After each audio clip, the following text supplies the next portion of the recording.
Most Kenyans know about the Goldenberg scandal. You have heard the numbers. You have heard the names. You have heard the politics around it. But very few people met the victims.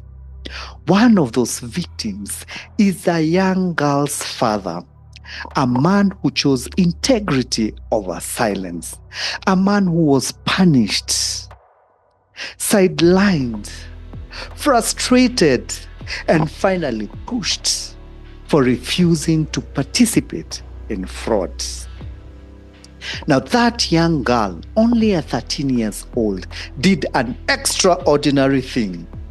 She wrote a letter to the father's employer demanding for justice. 13-year-old, no law degree, no legal background, just courage, anger, and fire that has never gone out. Today, that little girl is a giant in Kenya's legal governance, banking, and in the mediation circles. She has negotiated multi-million deals, and she is actively shaping the corporate infrastructure.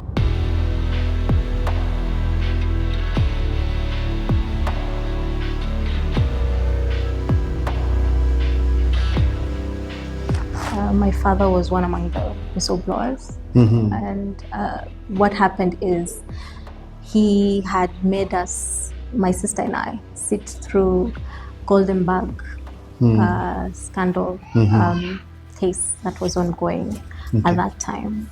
So he was literally silenced, and at that point it became something that wore him down and made him not be the man that I admired, because I felt there was so much injustice that was done to him. So for him, when we were sitting down and listening to those trials, it made me understand and appreciate how passionate he was in terms of what he wanted to tell the world, but then he was shut down not to say a word, and at the same time he was forced to resign from his job, and that just took every life in him. I felt like injustice had come into our living room and sat down. Wow. Yeah, so that we can now watch it happen. So it was really catastrophic. So what I did next was something that I didn't know that would have any implication in the legal world. So I wrote a demand letter to the employer and gave what I thought was not right. Yeah, I felt that a lot of things were not done right, and I felt like I needed to speak out because my dad was not himself. Yeah. From your exposure and everything that you have been doing, and especially in the legal space, what is the landscape of tomorrow? What is the legal landscape right now? I can give you an example. Please do. There was a multi-billion real estate deal that we were dealing with, and believe you me, there was the lenders and there was the borrowers, and at the other side there were the employees, and there was a lot of tussle, and of course the borrower felt cornered because the borrower was in the mid-center of everything. He had built a condominium in Isli, and this big real estate that was a multi-billion real estate back then. I don't know if you remember, there was a lot of bombings, the Al-Shabaab bombing that were happening in Isli. No one was buying any apartments in that area. So you would find the lender having a stand and saying, you know what, I need to be paid because this borrower is in default. And at the same time, this borrower had other employees, architects already up in arms saying, I want to be paid. But there is no one who is coming in. No one wants that because he had built it halfway in. The other apartments, the ground up to 15th floor, everything was ready. But the rest of the other floors, it was just remaining hanging. So I remember we were seated in a room and everyone was up in arms saying, this is what I want, this is how I want it, this is how it, and especially the lender, because at that time, Of course, was representing. So money. What do you mean? You need to pay. You need to pay because it's a multi-billion, and they felt that they needed to sell off the property. Okay. And they said, you know what, we want to take off the property. And at that time, no one wanted to hear such a thing because the moment you do that, you crippled everyone. So we moved the conversations for what is in it for me. So what does it take to survive? Yeah. What does it take for us to still have this building completed and everyone gets to get their cut at the end of the day? It was an Islamic finance kind of project. And the beauty about Islamic finance, there's a Sharia board that comes in and sits and listens to also both sides. So as a legal person, I was in the room to be able to give my legal thoughts. Yes. But at that point, I needed to give my perspective and try to bring these three parties together because there was the suppliers or lenders or employees, there was the lender, and then there was the borrower. And the borrower was left cornered. Katikati. So I needed to bring these three people together and try to see, so what does it take? How long does it take for us to make a win-win situation for both parties, for all the parties in the room? So I asked the borrower one question. How long does it take for us to complete this project? And if it were completed, do you guarantee that you would pay off the facility in full within a certain timeline? And they said yes, because my instructions from the lender was that we need this money within this number of tenure. But because of the bombing, he needed a moratorium because he cannot sell any property in Isli when there was bombing happening at that time. So he needed time. So the board listened and said, okay, what do you think? How much do you need to complete it? And he said, I needed another 48 million. At that time, he was already given $1 billion. Yeah. So he said, okay, fine. So the board decided, you know what, we'll give you the 48 million. Complete the units. Once you've completed the units, you've paid everyone that needed to be paid. Then we have those timelines and you are able to pay off. And I felt the board listened to the borrower. Wow. And at the same time, the lender got what they wanted because they wanted that facility to be paid off within a certain timeline so they can provision it completely with central bank because there's a requirement for non-performing loans to be provisioned. And it was a win-win. The guy was able to pay the facility within 3 years. Wow. Yeah, as he promised. 3 years. 3 years. Now tell me, you've mentioned something to do with Islamic financing. Please help me understand what it is and why it is relevant in the market. In the market, yes. So Islamic finance is, I'm giving you a loan, but now that loan has to be tied, it should be asset backed. Okay. Yeah, so I'm giving you something that you are going to use, and ultimately it's not something that is not prohibited in the religion. Okay. A good example is that I cannot finance you alcohol because that is prohibited. Wow. That's haram. But it's a business. It's putting food on the table. Absolutely, but now it has certain consequences.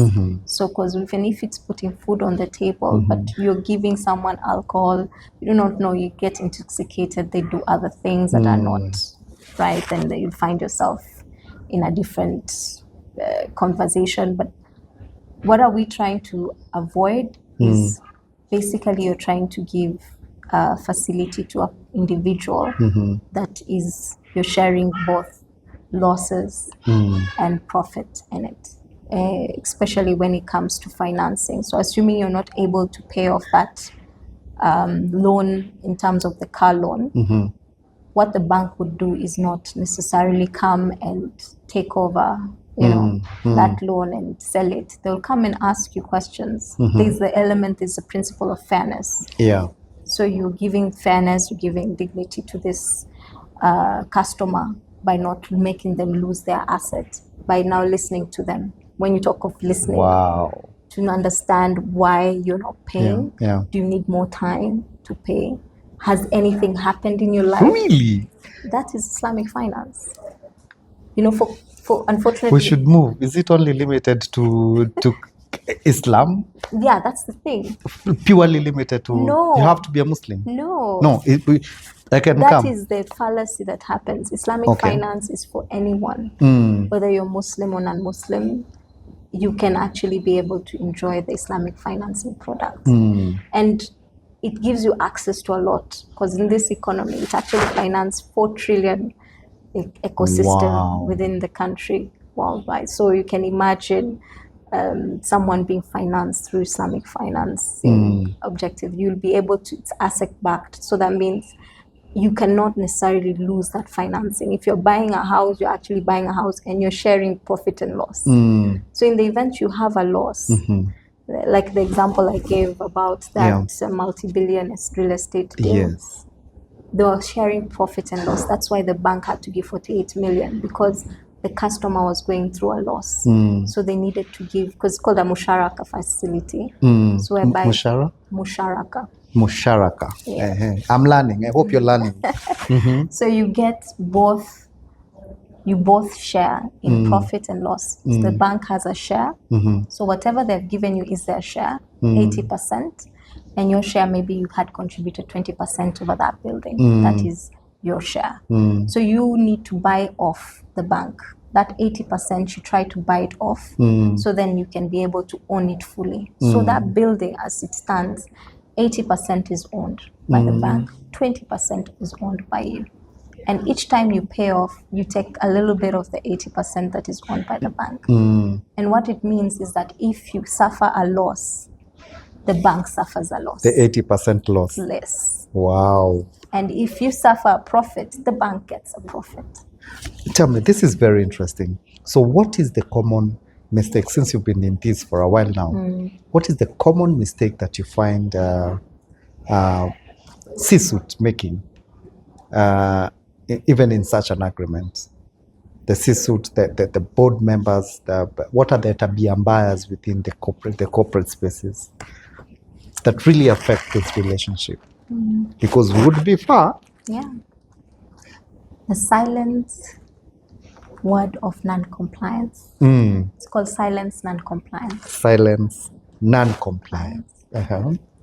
So that's the culture of non-compliance, or the silence non-compliance, because no one wants to voice it out. That in itself is the biggest enemy in any governance of an organization. And that is something that is there in every organization that you learn to.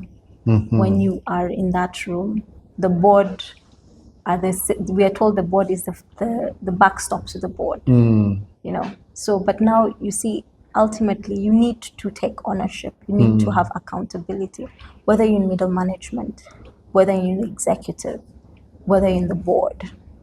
All these accountabilities are important. The moment you're non-compliant, the moment you take that stand that it's not my responsibility, ultimately it's the board's responsibility. That's why it all breaks. I think the weakest link stands by non-compliance. The silence non-compliance. The silence non-compliance. Yeah, that's what I feel. And that calls for people to train on negotiation skills. Yes. Because silence is not negotiation, is That's not negotiation.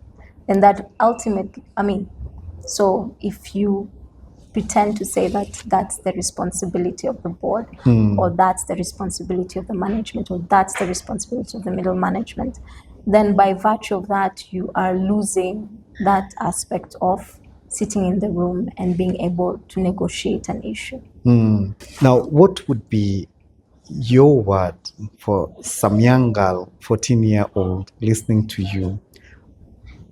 What do you think is their takeout from the conversation that we have had? The world can give you different views, and they can push you down. But one thing you need to believe in that is not going to be rattled is believe in yourself. Because I believe that's the one thing that you can make you or break you. The belief that you have in yourself. Do you think the same message still suits a board member somewhere who's feeling thrashed properly? Does it apply? Well, it does. And it, to a certain extent, I would say, for a board member, whenever you're sitting down in a boardroom, remember you're representing not only the organization, but the industry that you're leading. There are so many companies that have not been able to survive, but with the different decisions that are being made in the board, that actually brings out that giant, raising from the ashes, and then making the industry. Can I give an example? Please do. Equity was an equity building society. Then it became now what we call Equity Group, which now has changed lives and livelihoods. Yes. Brings in the Wings to Fly scholars, which now has brought education in a different direction, because these are underprivileged, come from humble beginnings, and they've given them dignity. So that's just one example of a company. And those, for it to become where it is, it needed those discussions to happen. You who seated in the boardroom was saying something that can now drive the industry in a different direction. Yeah. Wonderful. Now, if you got a chance now to speak to your father, then at that very low moment, through whatever he was going through, what do you think you would tell him? I would say that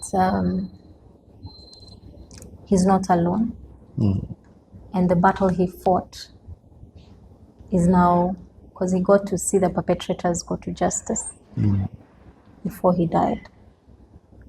So I feel the system is changing, and it's also going to protect these people who are voicing out, and they need to voice out whenever there is an issue. The whistleblower, the system is slowly changing to protect them. So I believe him standing up was not in vain. That's what I would say. Wow. So if you're there and you're going through a very difficult time, just know we have silent warriors who are influencing systems to your benefit. Eventually you will find that justice. Let's all pray for one another. Let's all keep strong. And let's keep celebrating our giants. She's petite, but you are our giant. Thank you. Thank you, Ricky. Thank you so much for joining us on this show. Yeah. We're truly humbled that you made time to be with us. The pleasure is all mine.